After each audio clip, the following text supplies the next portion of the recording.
Welcome to True Crime Sleep Stories. Are you ready for a sinister story? Because this one is a doozy.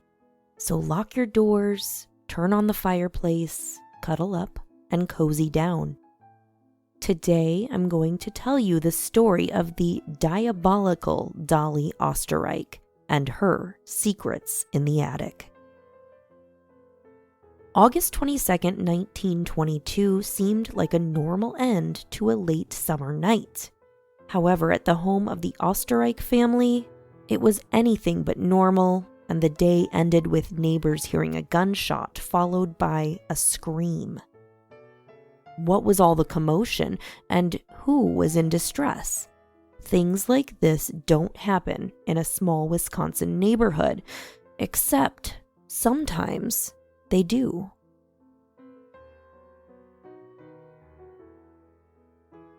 Before we get into today's story, I have a favor to ask. Have you subscribed to my YouTube channel yet? If not, go ahead and do that. By subscribing, you'll get access to lots of daily videos and true crime content, and we really appreciate your help in growing the show. Now, let's get into the story.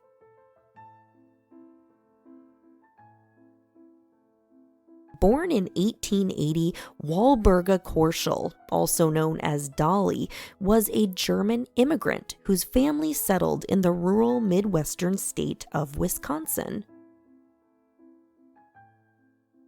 At an early age, Dolly was hired to work at the textile factory owned by Fred Oesterreich. During Dolly's time at the textile mill, she was well known by her fellow coworkers.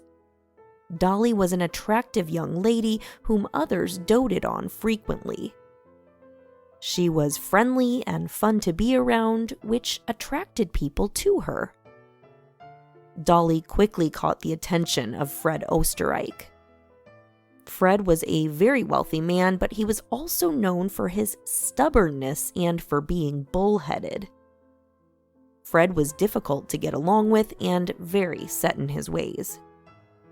Nevertheless, Dolly liked Fred, and the two married when Dolly was just 17 years old. Fred and Dolly's relationship appeared to be great on the outside until the unexpected death of their only child. This tragedy seemed to tear the two apart. Fred began to drink heavily and work extra long hours to ease his pain, and the marriage began to disintegrate. And while Fred turned to alcohol, Dolly turned to another vice, sex. Fred was an overworked husband who didn't have much time to take care of things around the house or to work on projects when those needed to be done. In the short amount of time when he was home, his time was spent drinking, and little attention was paid to Dolly and her needs. Dolly was a homemaker with a love of sewing. She was always on her sewing machine until one day it needed some repairs. And while the busy Fred was not able to fix it himself, he arranged for a repairman to come to the house to fix it. On Dolly's doorstep arrived a 17-year-old boy by the name of Otto Sanhuber. Otto had worked at the textile factory and was known to be pretty handy with sewing machines. The scandalous 33-year-old Dolly answered the door wearing a silk robe, tights, heavy perfume, and nothing else. This startled the teenage boy, but Otto nervously still entered the house and began making the needed repairs. You can imagine what happened between Dolly and Otto behind those closed doors that day, and this would be just the first of many of their romantic encounters. Dolly's marriage to Fred made her a very wealthy woman, But wealth alone did not bring Dolly satisfaction. She craved romance and attention. She had a strong sexual appetite that was not being fulfilled by her husband. So Dolly and Otto would meet frequently in the Österreich's home, as well as Otto's boarding house and nearby motels. The continual appearance of Otto at the Österreich's home had gained attention of the townspeople, especially the neighbors, who eventually notified Mr. Öesterreich. Dolly would always explain to others that Otto was just her vagabond brother who was staying with the family for a while. But there's one thing about small towns: people like to talk. Dolly knew she had to come up with a good story as to why the neighbors kept seeing this teenage boy constantly at their house, because obviously they were skeptical about Otto being her vagabond brother.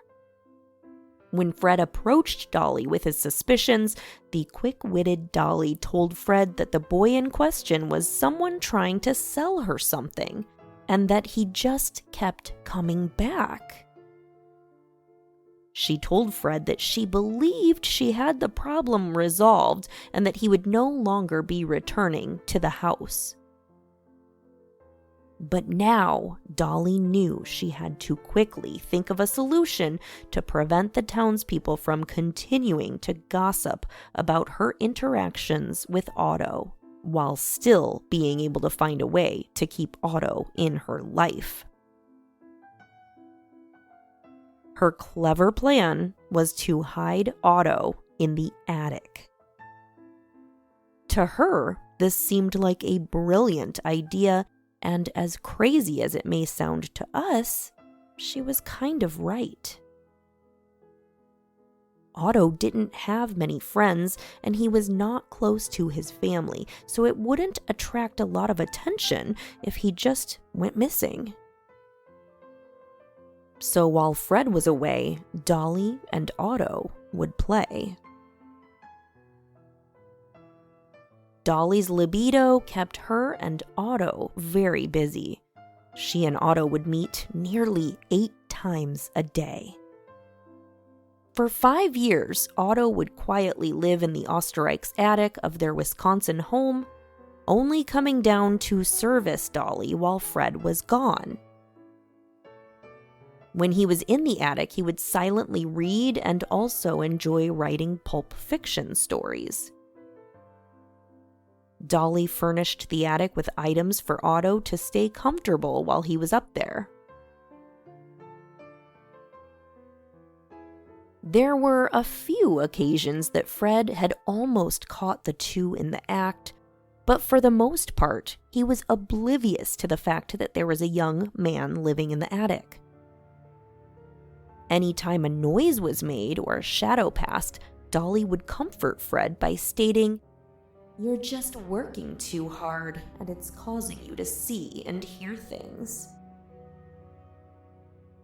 Regardless of how well they had been keeping their sexual affair a secret, it was only a matter of time before a wrench was thrown into their routine. In 1918, Fred decided it was time to move, and the place he settled on was Lafayette Park Place in Los Angeles, California, a very long way from Wisconsin. Dolly was not thrilled about the move, but she agreed as long as she could select their new residence herself. The purpose of the move was to allow the couple a fresh start and to give Fred the opportunity to launch a new company in the area.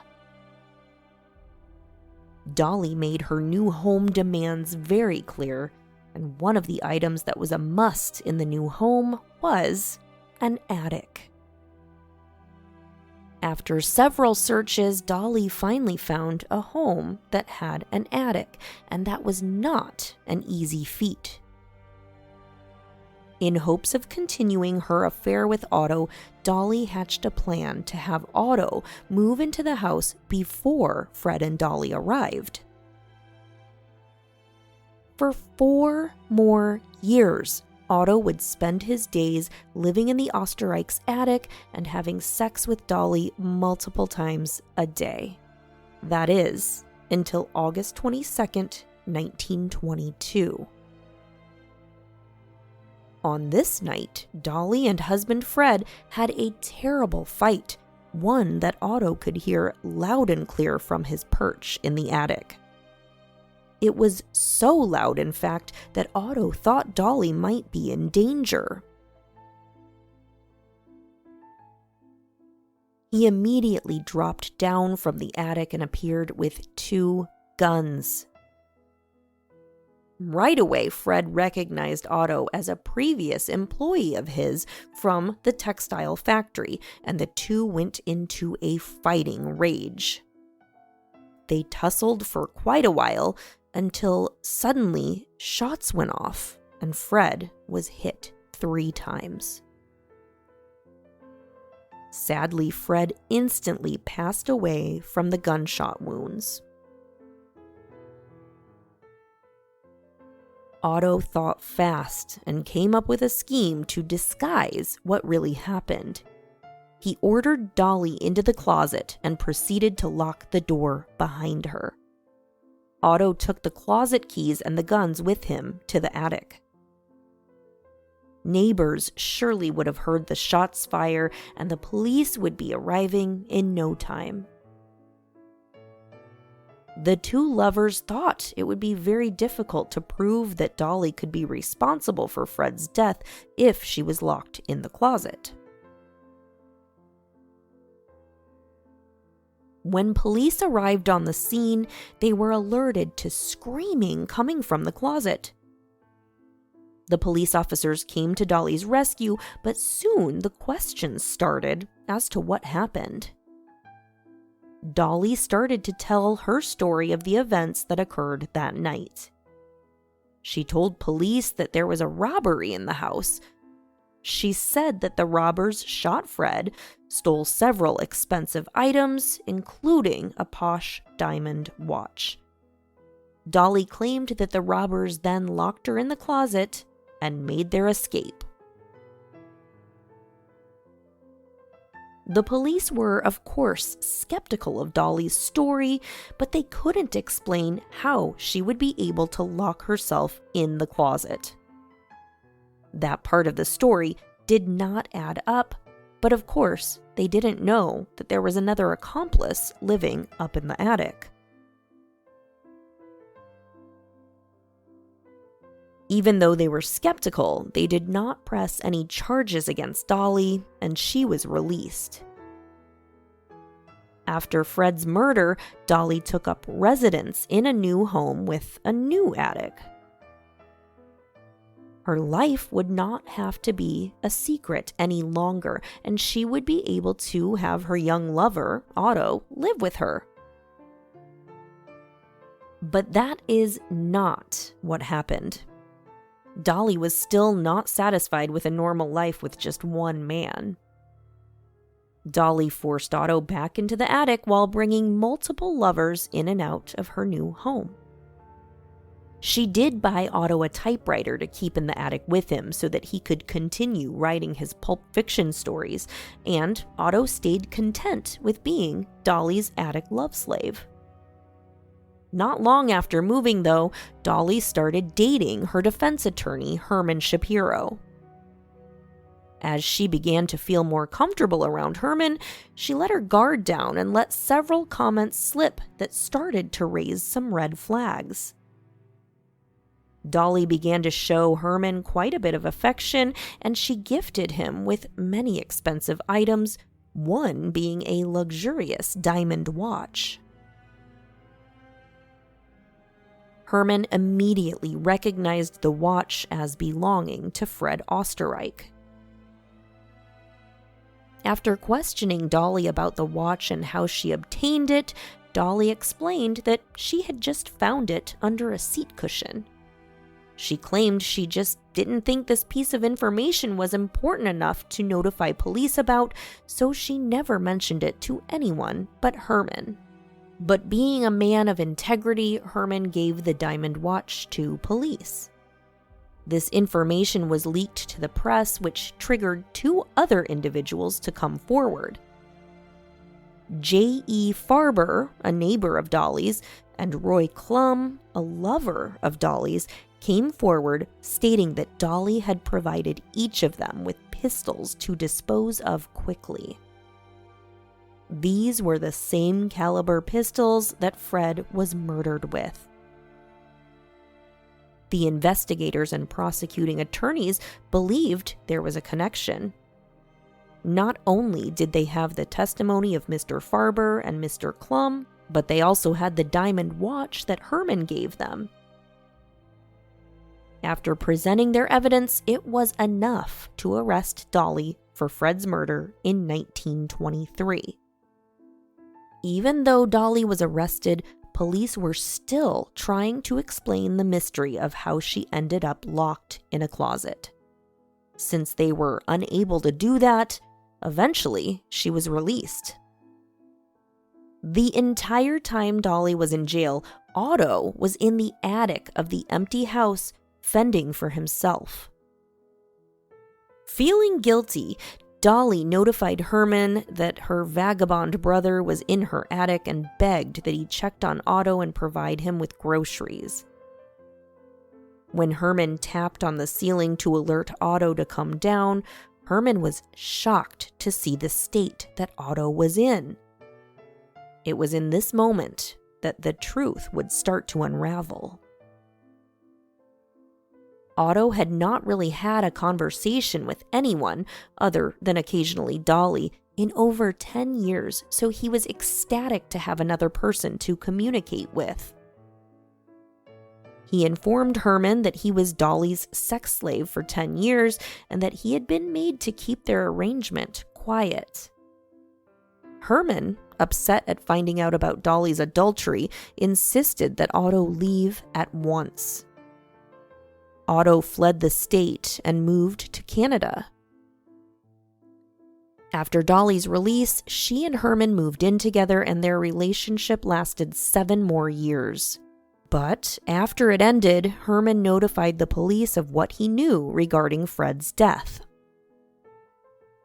A second warrant was issued for Dolly, and she was arrested again, but this time it was for the conspiracy of Fred's murder. Otto was also brought back and charged. Otto became known as Batman after admitting to living in the Oesterreich's attic for an entire decade. He was found guilty of murder, but luckily for Otto, the statute of limitations had been exhausted, and he was able to walk out of the courtroom as a free man. Dolly was also charged, but there were some concerns with the evidence, which resulted in a hung jury. So she was also able to walk away scot-free.